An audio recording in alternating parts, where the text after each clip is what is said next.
is no culture on the planet that doesn't have percussion incorporated into their music. And so the instruments that we play can be borrowed from all over the world, and it's kind of universal that way. It's very human. The Manitoba Chamber Orchestra administrator contacted me and said she had heard a piece of mine that used a lot of percussion, and she just decided that she wanted to commission a percussion concerto. It seems to me that Waking the Lion combines very atmospheric kind of colorful writing for percussion and orchestra with really rhythmically driving aspects. As a performer, to get asked to premiere something really means a lot. Somebody's putting that trust in you, and they believe in you that you can do a good job of it. And so that's something I take pretty seriously, and also really feel quite moved by.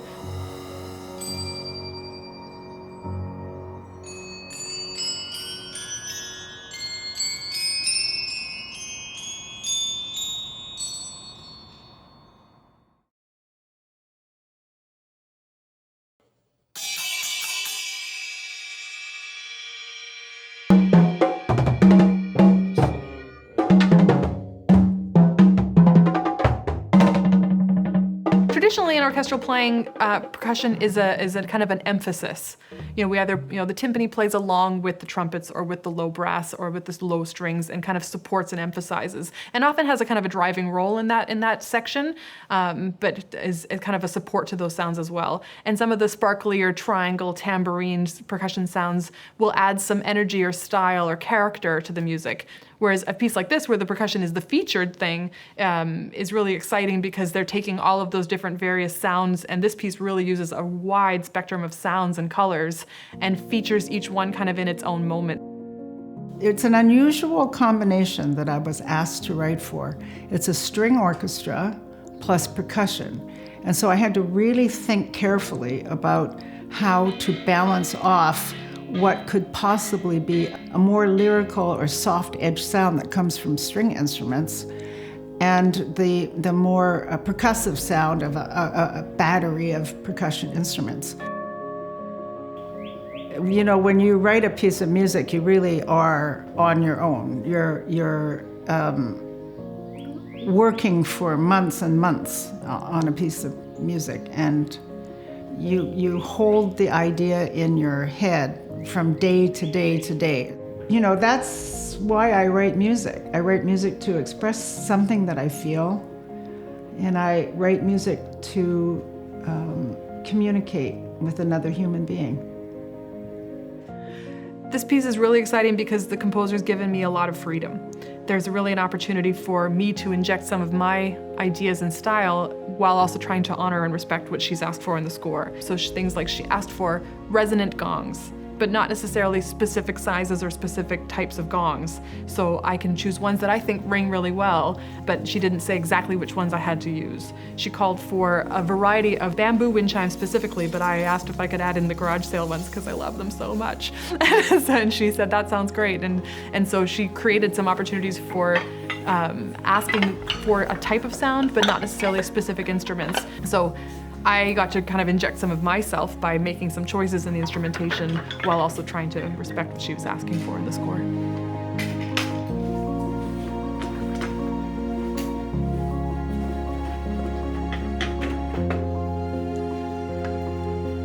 Getting everything to the venue and set up is just a part of what we do. Getting everything moved and getting everything into a new place takes some time. This is a lot of stuff, and this is maybe half of it. So yeah, I usually have to kind of call in a favor from a friend or a student and get it all packed up and moved. So usually, yeah, you need a good amount of space in the venue before rehearsals start to kind of get everything into the right place so we're ready to go.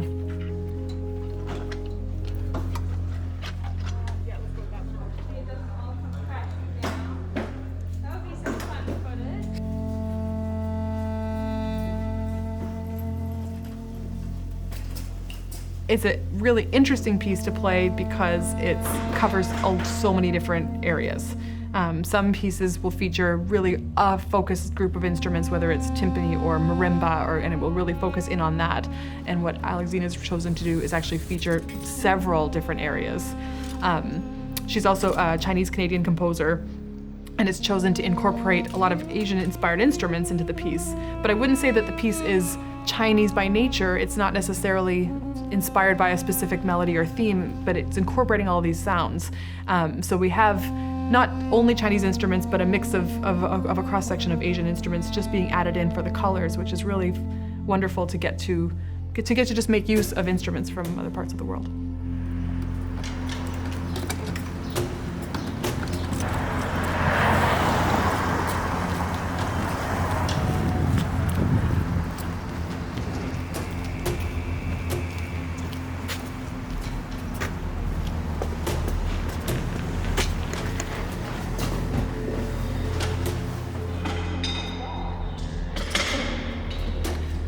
The practice period is the longest one. So it just is a lot of practice on your own, just going over and over and over again. Not to just know it, not to just understand what it is, but to be able to feel it and to do it physically. Working my way through those things, that takes like 85% of the time. When you're working with professional musicians in a professional orchestra, these people know their stuff and they are ready to go. And when you get into the rehearsals, you don't get a lot of time. You get maybe one rehearsal and maybe another chance at the dress rehearsal, and away you go, which is really exciting and energetic and can be really nerve-wracking, but in a really good way.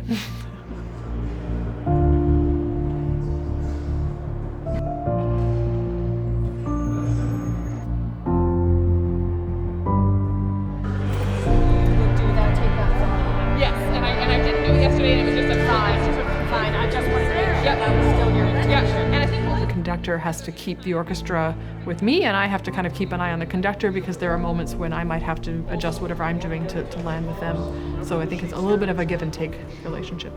If you can pinpoint precisely where the problems are and explain those problems in a coherent way, it means that you fix problems locally where they need to be fixed. And then the musicians are free to play and make music. And if you can allow musicians to be free to make music, then you get a great result from them.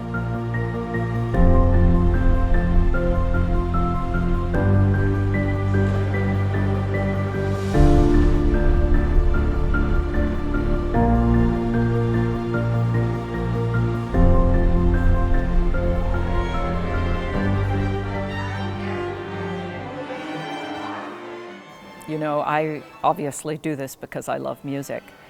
I do think that to me as a conductor, it means a great deal if the musicians are as involved and committed to the performance as I am.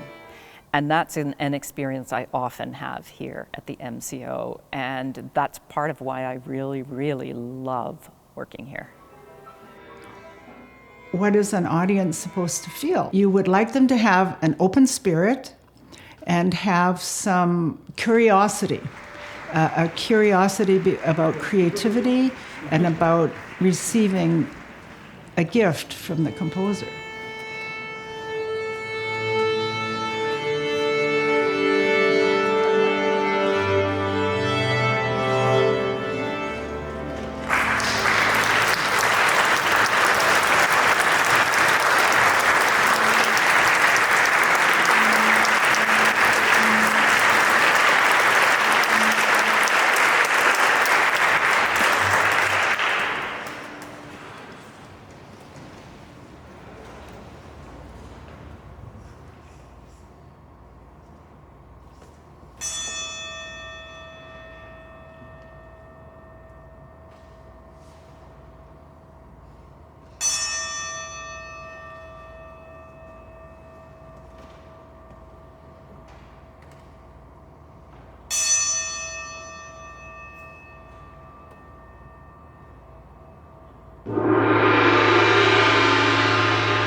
Each of the main three sections has an element that kind of speaks to different parts of me that I liked getting a chance to play around with. So the opening section has this big drummy thing with it's kind of all quasi-improvised, and it's very dramatic. So I think each section kind of features different aspects of my personality and also of my playing, and in a fun way. That's kind of going back to what we started talking about at the beginning, which is all this variety is the thing that I love the most about what I do, is that I get to do so many different things.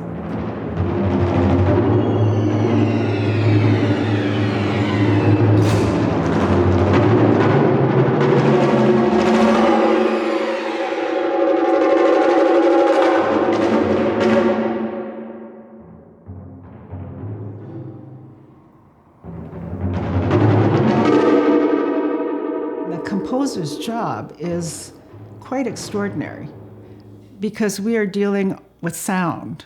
It's not something that you can touch. It's not something that you can study, on a wall. It passes by in real time. So you have that amount of time to expose the listener to what you have inside.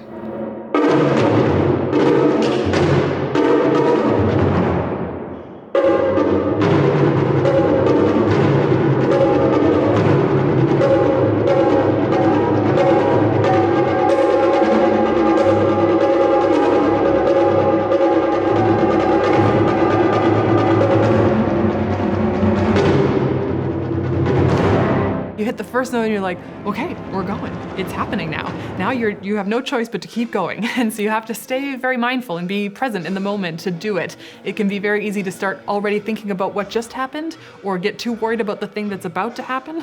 The challenge is to stay right where you are and play the thing that you're playing and then play the next thing, one thing at a time.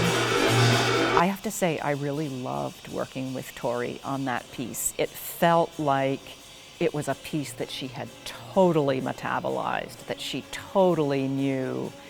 And so I felt that I was free to then make a big shape to the piece. I hope they feel the energy. This piece has energy in a lot of different ways, whether it's all these colors and textures that we've talked about, whether it's the kind of the resonance of there's big temple bowls and gongs and things that kind of really, you often feel them often like inside of you when you hear those big sounds. It's really fun. It's just really enjoyable to be able to do so many different things all the time and then get challenged. We joke with composers that they are often looking for somebody who's willing to try something new. Ask the percussionists. They're always willing to try something new. In my music, I like to find new territory. So I'm not necessarily wanting to entertain, but my music also is meant to entertain because it's meant to express an artistic need and for the audience to receive what that message is. So if the spirit is open, they might feel that they've experienced something new.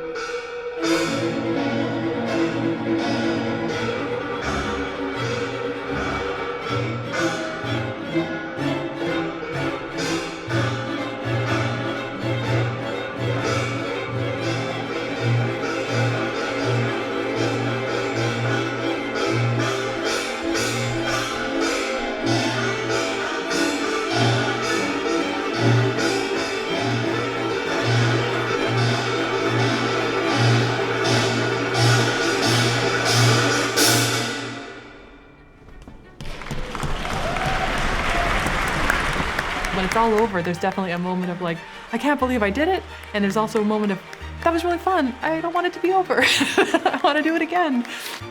So it's definitely a pretty mixed feeling. Pretty happy and also excited to go again.